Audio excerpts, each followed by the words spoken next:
Ese es un punto importante hasta el reglamento. O sea, una vez que el reglamento se suelte y se lance, los que tienen menos de 55 años no lo van a poder hacer. Pero en el interín, si ya tenemos 40 o muy cercano a eso, sí vamos a poder acceder de nuestro fondo. Cuida tu bolsillo. Y le damos la bienvenida a nuestro invitado. Él es Jimmy Estocondo, profesor de la Pacifico Business School. Muchas gracias por estar aquí. ¿Qué tal? Buenos días, Katiuska. Buenos días a todos. Gracias. Era muy necesaria su presencia para comprender qué es lo que se ha aprobado en el Congreso y sabemos que es una iniciativa del Poder Ejecutivo. Correcto, la modernización del sistema de pensiones, y entiendo yo que con una pensión base de 600 soles. Sí, correcto. Un poco el espíritu de la ley de modernización del sistema previsional peruano tiene... Exitosa. Creo que el objetivo más importante es que todos tengamos una pensión justa de alguna forma. Y para ello hay varios puntos importantes, empezando por la pensión mínima, por ejemplo. Esa pensión mínima es de 600 soles por 20 años de aporte. Inclusive, si una persona empieza a aportar y el fondo que tiene no le permite llegar al monto que acumule, ese monto mínimo, con la pensión asegurada lo va a poder tener sin ningún problema. Entonces, ese es un cambio importante como sentido para que todos tengamos un dinero en el momento en el que ya no podamos trabajar, digamos, de manera directa. Aunado a eso, hay varias políticas que poco promocionan lo mismo en el sentido de tener un ahorro. Por ejemplo, con la ley, cuando uno va a almorzar o va a hacer un consumo, el 1% de ese consumo, que no supere los 700 soles, va a ir a el aporte individual. Para eso hay que poner el DNI de cada uno cuando hagamos estos consumos, ¿no? Por un monto máximo de 41.200 soles al año. Eso es más o menos como un aporte adicional de 412 soles, como un ejemplo, ¿no? El aporte por consumo. Correcto, exactamente. Es algo que no teníamos y me parece una buena idea porque primero alienta el consumo, y eso hace que la economía funcione. Y lo segundo, que también indirectamente y directamente aportemos a nuestras pensiones. O el caso de los trabajadores independientes, que solamente emitían recibos y pensaban después aportaré, después lo veré. Ahora va a haber una escala que va desde el 2% hasta el 5% para que uno pueda ir aportando. Se estima que sea a partir del 2027 más o menos este inicio de aportes, pero ya el espíritu va a ser lo mismo, ¿no? Que todos tengamos, los peruanos, una pensión justa para el momento de nuestra vejez, ¿no? ¿Y qué pasa con los afiliados a la ONP? Sí, la norma también permite el traslado. Eso también es interesante. Los que están en cuentas de fondos del Estado van a poder tranquilamente migrar al sistema privado de pensiones, con todas sus reglas. Pero el establecer una pensión mínima, sin perjuicio del monto transferido, sujeto a los aportes, va a poder tener este monto deseado, ¿no? Esto es para todas las personas mayores de 18 años de nuestro país. Correcto. Ahí también hay un punto importante, exactamente, Katiuska. Cuando uno cumple 18 años, tiene que elegir. ¿Va por el sector público, ONP, o va por el sector privado, AFP? Tiene que elegir. Si no lo elige, automáticamente va a la ONP como sector público, la parte previsional. Muy bien, vamos a habilitar líneas telefónicas 251-9422 y el WhatsApp 940-800-800 para poder comprender también sobre esta afiliación obligatoria al sistema de pensiones. Sí, correcto. Es importante sí o conocerlo. Sí debes estar dentro. Tenemos que del estar. Sistema de pensiones. Y bien cumplimos la mayoría de edad, hay que elegir un sistema privado. Correcto. Exactamente. Y no solamente eso, sino que la norma también comenta algo importante, ¿no? Que ya uno debería evaluar. Es decir, ya no hay más retiros de FP. O sea, hemos tenido 7 retiros, se han retirado cerca de 112 mil millones. Se puso ya candado a los retiros. Ya está, hay un candado. La ley te dice, ya no lo puedes hacer. Y va sobre lo mismo, ¿no? Que el fondo se vaya acumulando. Correcto. Entonces, eso permite pues que tengamos un fondo interesante y que vaya creciendo en el tiempo, de manera que podamos tener la pensión deseada en todos los casos, ¿no? O la jubilación anticipada. Hay personas que sobre los 45, 50 años ya podían ir a un FP y reclamar su 95.5. Ahora no. Ahora ya no es a los 50 años. Ahora, si uno quiere hacer jubilación anticipada, lo puede hacer, pero mínimo 55 años. O sea, hay que esperar 5 años más para poder retirar el 95.5 de nuestro fondo previsional por el sector privado, ¿no? Entonces, va sobre la misma senda, digamos. gestionar acumulación de nuestro propio dinero para nuestra pensión futura. Otro cambio fundamental es que los contribuyentes van a poder elegir entre bancos, aseguradoras, financieras, cajas municipales y otras instituciones. Sí, ahí habría que esperar un poco el reglamento, que eso tiene como 6 meses en días hábiles. Estamos hablando de que esto se puede hacer para junio del 2025 aproximadamente, el reglamento específicamente, pero sí, ya va a haber más democratización en el uso de quién te puede administrar el dinero. Ahí hay que ser un poquito cuidadosos. Digamos que en la práctica las AFPs han funcionado muy bien como un administrador de nuestros recursos.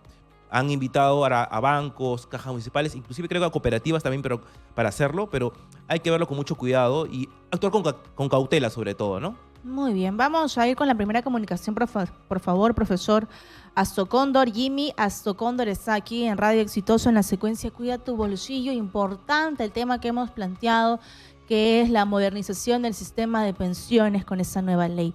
Hola, buenos días. Señorita, ¿Cómo está? Con todo gusto, bienvenido. quiero hacer una pregunta al expositor. Sí, lo escuchamos. Con la nueva, esta ley que han dado el Congreso? ¿Qué pasa con los jubilados que recibimos una pensión mínima de 30 soles o 50 soles? Yo, por ejemplo, pertenezco a la AFP y recibo $45 al mes. ¿Me puedo acoger a esta pensión mínima de 60 soles, 600 soles? Esa es mi pregunta. Muy bien. Gracias por la pregunta. En realidad, la ley establece que una vez que se implemente y se fomente el reglamento, a partir de ese momento es hacia adelante. Las leyes no son retroactivas en el Perú. Entonces, sobre ya situaciones dadas, es complicado cambiarlo. Lo que es queda hacia adelante. Y como se menciona, sería a partir de junio de 2025 recién la aplicación con toda la reglamentación para el uso de la norma al 100%. Muy bien, vamos con la siguiente comunicación. Esta es la secuencia Cuida tu bolsillo de Radio Exitosa. Somos la voz que integra el Perú. Hola, buenos días. Buenos días, señorita Feliciana de Santa Anita. ¿Cómo está? Cuánto gusto. Bien, Cuéntenos. mamita, yo soy oyente de Radio Exitosa, .95.15. Eso, muy bien. ¿Cuál es su pregunta? Mire, mamita, mira, para decir la verdad del amigo, que no dejen manipular a la juventud de 18, 20, 25, 50 años. Es una empresa privada que prácticamente ha creado por tiempo de Fujimori, Bolonia. ¿Cómo están, por ejemplo, en Chile? Él es un explotador. Por eso que acá la juventud que toma prácticamente, que no deja de utilizar o de manipular por esas autoridades corruptos, que el Congreso prácticamente está manipulando a los trabajadores. Por favor, que tomen conjunto acción. Prácticamente estos señores están manipulando. No hay que dejar a la juventud, porque estos son prácticamente su escuela de Fujimori, está podrido, el Congreso, todo es asqueroso. Muy bien, muchas gracias.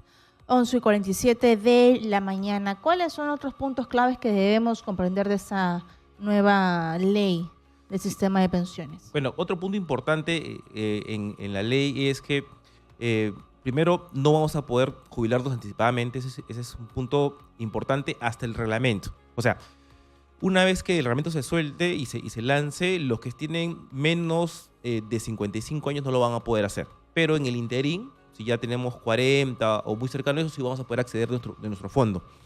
Eso es algo que se va a poder utilizar una vez se lance la norma. Entonces, hasta eso, todos pueden seguir gestionando sus retiros del 95.5 sin ningún problema ni afectación en realidad. Yo creo que la norma como sentido y objetivo es importante porque nos concientiza que deberíamos comenzar a pensar en nuestro futuro. La crisis del COVID nos ayudó en su momento. Entonces, estos retiros adicionales deberían, a partir de la norma, generarnos mayor pensamiento de vejez futura, ¿no? Muy bien, vamos con la siguiente comunicación, 251-9422 y el otro número telefónico 467-4499. Hola, buenos días. Hola, buenos días. ¿Cómo está? Buenos días, bienvenido. Mi nombre es Eliezer. Mira, yo tengo ya 48 años y tengo poco aporte en la AFP Y yo ya lo saqué, ¿no? Y ahorita yo tendré pues un fondo de 5.000 o 10.000 soles. ¿Y qué hay? ¿Qué puedo hacer? Yo, la verdad, yo pensé retirarme, ¿no? Y también creo que es algo complicado, señorita. ¿Qué tal? Buenos días. Gracias por la pregunta. Un poco lo que le podría sugerir es que esperemos a que la norma y el reglamento se establezca y a partir de eso tengamos el tiempo mínimo que establece la norma para que al menos asegure una pensión. Por el monto indicado, por el tiempo que les queda, ¿de acuerdo? No alcanzaría una pensión importante de subsistencia. Pero una vez que se implemente la norma y se cumplan los aportes, al menos los 600 soles mínimos sí lo va a conseguir. Y creo que ahí viene lo más importante.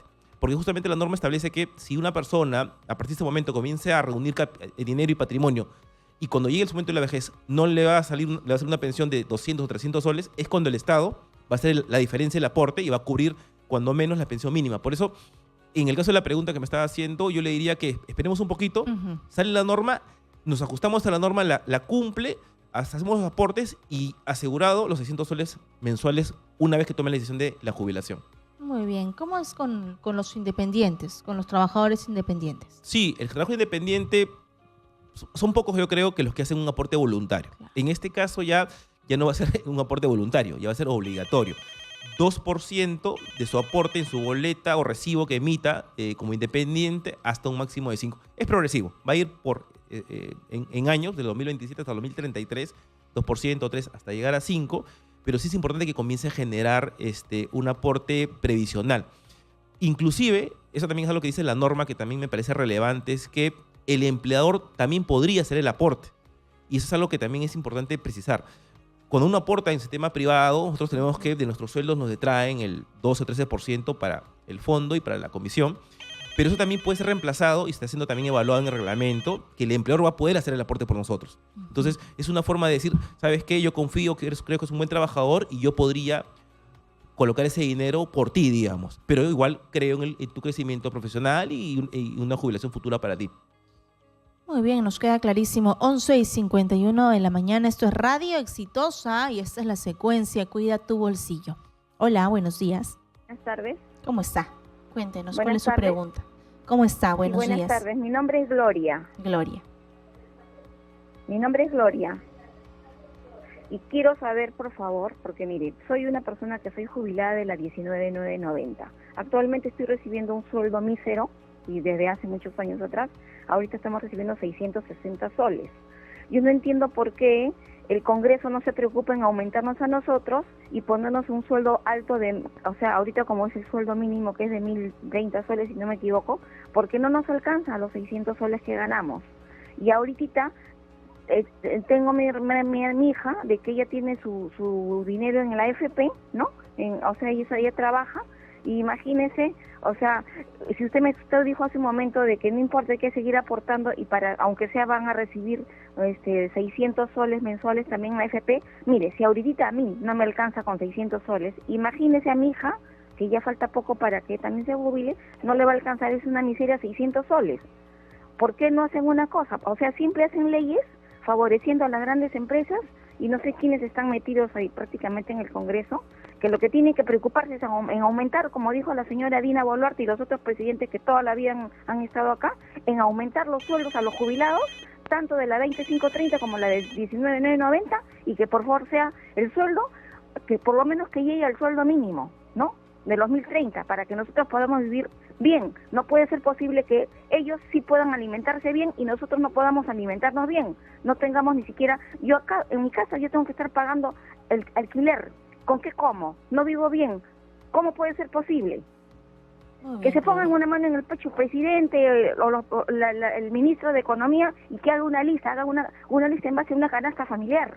Y que pongan cuánto es lo que se gasta. O sea, no puede ser justo. O sea, yo ¿por qué no tengo derecho a comer todos los días carne? ¿Por qué tengo que comer una miseria? Ni siquiera puedo comer las verduras. Este país de porquería que tiene es rico en todo. Sin embargo, no tenemos acceso a nada al pescado. Bien, Gloria, comprendemos su indignación. Muchas gracias. Sí, y gracias por la pregunta y por la reflexión. En realidad, hay que ver un poco la información que sucedía en el tiempo, ¿no? Con el sexto retiro, por ejemplo, hay 2 millones de personas que ya no tienen fondo. Y esas 2 millones de personas cuando llegan a jubilarse no van a tener ni siquiera un monto mínimo para subsistir. Por eso yo creo que la reforma, si bien es cierto, es un primer paso importante, hay que trazar un camino. No vamos a decir que es sencillo, porque nada es sencillo en esta vida, pero ya es un primer paso de decir, vamos a generar una visión previsional en el futuro en los peruanos. Estamos hablando ahorita de 600 soles, por ejemplo, que de repente no alcanza una pensión mínima, pero si lo vemos de manera macro, estamos hablando de al menos 2% del PBI que el Estado tiene que cubrir, porque también hay que pensar de manera general. El Estado tiene que también contribuir para poder cubrir esos descalces de dinero para este monto mínimo. Y 2% ya es un monto importante, bastante de impacto que el Estado tiene que ver cómo cubrirlo de manera general. Entonces, yo creo que podría ser, o es un primer paso, considero que es relevante, pero en el tiempo las cosas pueden ir subiendo. De repente esos 600 en los primeros años funciona, el monto administrado comienza a crecer y de repente en unos 5 o 10 años esto puede ajustarse. Y ajustarse al nivel de vida local o a un costo mínimo de canasta. Claro, porque si ahora no alcanza, imagínese en un futuro, ¿no? Correcto. 11:54, vamos con la siguiente comunicación. Hola, buenos días. Aló, buenos días. Buenos días, ¿cómo está? Lo escuchamos. Sí, yo veo que pensión por consumo viene a ser un subsidio del sector público a las AFP, ya que toda la plata que deja de recaudar el Estado por el impuesto va hacia la AFP. Ese es un tipo de subsidio. A ver qué me explica el señor. Muchas gracias. Gracias por la pregunta. En realidad es del IGB, es el 18%, 1% va a ir a las arcas de cada uno de nosotros. Por eso, importantísimo que nuestras boletas electrónicas por consumo tengan el DNI para poder identificar ese monto a nuestra pensión. En la práctica, el Estado está dejando de tener ese impuesto. Entonces, tiene que haber una forma por la cual cubrirse de fase. Por eso, el comentario del 1 o 2% del PBI, que es lo que le va a costar al Estado cubrir ese pequeño monto. El subsidio en realidad es un poquito más global, genera un impacto mayor en el sentido de la cobertura. Entonces, esto es básicamente una idea de vamos a formalizar, generemos que la economía mejore a través del consumo indirectamente, porque ¿cuántas personas pedimos boleta electrónica cuando consumimos con nuestro DNI? De repente pocos lo hacemos. Ahora lo vamos a hacer, porque sabemos que además de consumir y pasar un buen momento, vamos a aportar al menos 34 soles al mes en nuestro fondo. Entonces ya tenemos un ímpetu adicional. Eso es positivo, Eso ¿no? es bastante Eso positivo. suma muchísimo. Porque estamos partiendo de que un 10 o 20% de la gente usa o pide boleta electrónica con DNI. Imagínense que todos los peruanos pidamos ahora. Entonces, lo que el Estado no recaudaba, ahora lo va a recaudar. Entonces, yo creo que ahí hay el factor importante que el Estado está diciendo, vamos a generar consumo vía aporte, más peruanos van a querer seguir aportando y con eso la masa va a mejorar para la parte del tributo indirectamente y para la parte del aporte para cada uno de nosotros. Muy bien, muchas gracias a nuestro invitado, Jimmy Azocondo, profesor de la Pacífico Business School. Muchas gracias. No, gracias a ustedes por la invitación. Buenos días a todos. Muchas gracias y espero que haya cosas en esta nueva ley que se puedan reglamentar de forma correcta. Muchas gracias. 11:50.